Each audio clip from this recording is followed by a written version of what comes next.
สบายดีมื้อนี้เราจะมาเฮ็ดวิดีโอสอนเกี่ยวกับการแปลงวิดีโอจากเป็นวิดีโอฟิล์มสีให้เป็นวิดีโอฟิล์มขาวดำเนาะจะไปเข้าที่โปรแกรมเลยเนาะ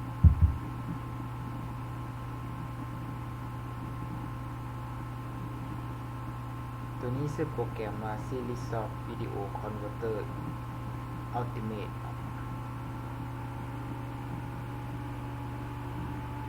ตัวนี้มีให้โหลดฟรีนะตัวนี้เนาะสามารถเข้าไปโหลดได้เนาะ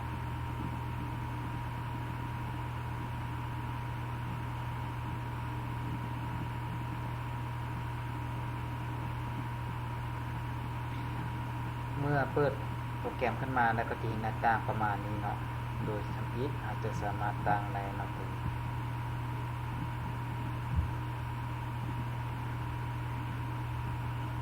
แต่ว่าคอยจะบ่ขอตั้งเนาะ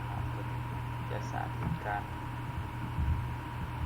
แปลงไฟล์ให้เบิ่งซื่อๆเนาะเข้าไปที่แอดไฟล์เลือกไฟล์ประเภทรูปภาพหนังหรือว่าเพลงเนาะตัวนี้ก็จะพอเป็น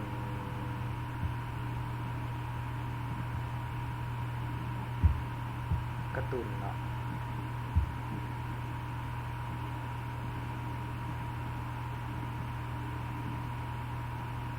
แล้วเข้ามาที่เอฟเฟกต์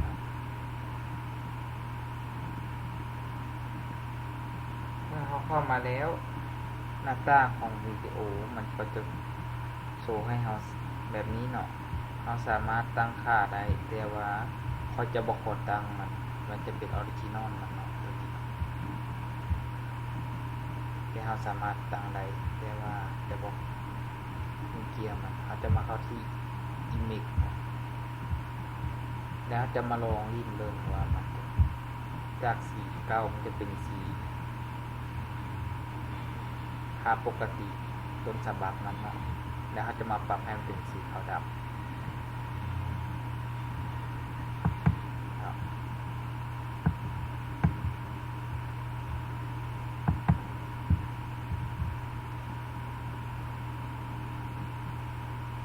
เราจะมาเริ่มปรับกันเลยเนาะ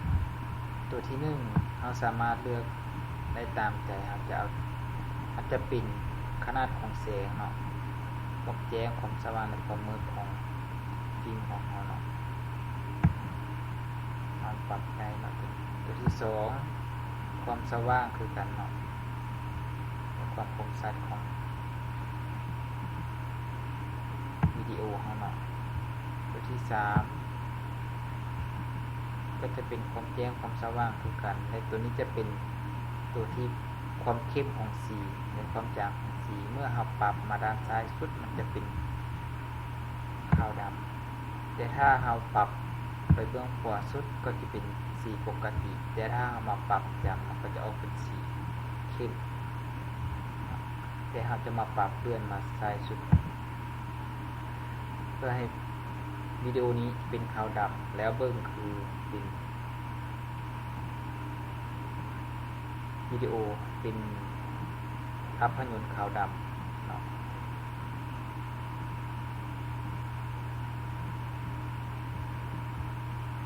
สำหรับวิดีโอนี้ก็ขอจบไว้เท่านี้เนาะถ้ามากคลิปนี้ก็อย่าลืมกดไลค์กดแชร์กด Subscribe และติดตามช่องของเราเด้อเพราะว่าเป็นมือใหม่หัดทำวิดีโอเนาะถ้าผิดพลาดประการใดก็ขอโทษขออภัยนำหวังว่าคลิปนี้จะเป็นประโยชน์แก่ท่านผู้ชมทั้งหลายขอขอบใจ